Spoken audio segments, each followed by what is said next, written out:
You're standing inside the 23XI Racing hauler. It's Sunday night, the race is over. Down the hall, your driver, the one wearing your car number, the one carrying your championship hopes, is doing media. 40 feet away in a different hauler with a different number on the door is the man who signed his paycheck. Except tonight, he's not signing anything. Tonight, he's the reason your driver's points lead just got smaller. Again, this isn't fiction. This is 23XI Racing in 2026. Before we go further, if you're new here, this channel is NASCAR Voltage and we're closing in on 500 subscribers.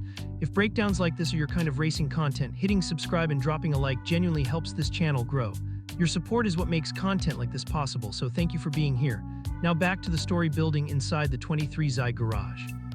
At the start of the season, nobody was talking about an owner versus driver storyline.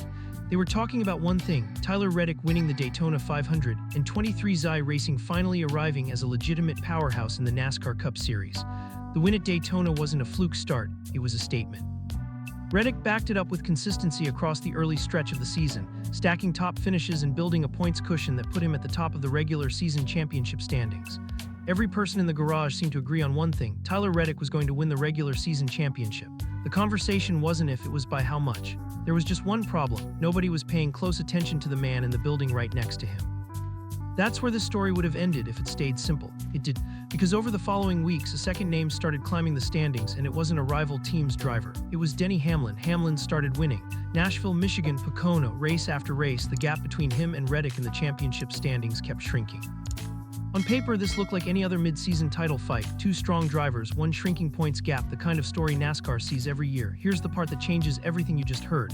Denny Hamlin isn't just Tyler Reddick's closest championship rival, he's his boss. Let that sit for a second. Denny Hamlin is a co-owner of 23XI Racing, the very team Tyler Reddick drives for. The two men aren't just chasing the same trophy. One of them signs the other's paycheck. One of them sits in ownership meetings deciding the team's strategy, sponsorships, and direction. And on Sundays, that same man puts on a helmet and tries to beat his own employee to the finish line. This isn't a hypothetical conflict of interest. It's a real one, playing out in real time on national television every single weekend. So the question the garage started asking wasn't about talent, both men have it.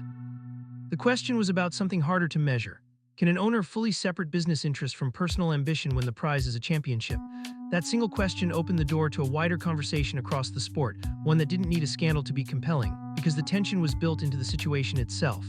Fans began reacting almost immediately once the standings made the rivalry impossible to ignore. People started rewatching radio transmissions from both cars, looking for any sign of team orders or favoritism. Some fans floated theories that 23XI would eventually be forced to choose a side. Others pushed back hard, pointing out that Hamlin had publicly supported Reddick all season and had no documented history of steering races in his own favor. Media outlets picked up the thread quickly. Multiple NASCAR-focused podcasts and broadcast segments raised the same underlying question. What happens if this rivalry reaches the playoffs and the margin comes down to a single race?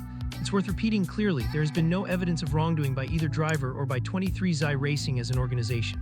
No team orders have been confirmed. No penalties have been issued. This isn't a scandal. It's a structural tension that exists simply because of how the team is built, and that structural tension is exactly what makes the storyline compelling to follow. If you're enjoying this kind of real, fact-based NASCAR breakdown, drop a comment telling us who you think handles the pressure better, Hamlin or Reddick, and share this video with another NASCAR fan who needs to see this storyline laid out. It genuinely helps the channel. As the season progressed, the pressure around this rivalry didn't stay confined to the racetrack. Sponsors and broadcast partners noticed the engagement numbers climbing every time Hamlin and Reddick finished near each other. Higher engagement meant more cameras, more interview time, and more questions directed at both men after every race, which in turn increased the pressure on both of them to perform without a single misstep. For Reddick, the burden became unavoidable. He couldn't simply have a good race anymore. Every strong finish got filtered through the ownership storyline, whether he addressed it directly or not. Reporters asked about it, fans asked about it. The number on his car carried extra weight every single weekend because that number now represented both a championship campaign and a referendum on team dynamics. For Hamlin, the burden cut in the opposite direction. Every win helped his own personal championship case. But every win also complicated the story of his own race team, a team built in part around the promise of giving drivers like Reddick a real shot at a title without ownership getting in the way. Every handshake between them carried extra meaning. Every post-race interview generated another headline. Every shared appearance at a sponsor event got picked apart for body language, tone, and subtext. None of it was officially about conflict.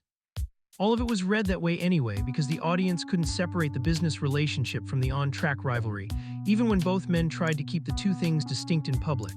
By the time the standings tightened into single digits, the storyline had stopped being a side conversation in the garage.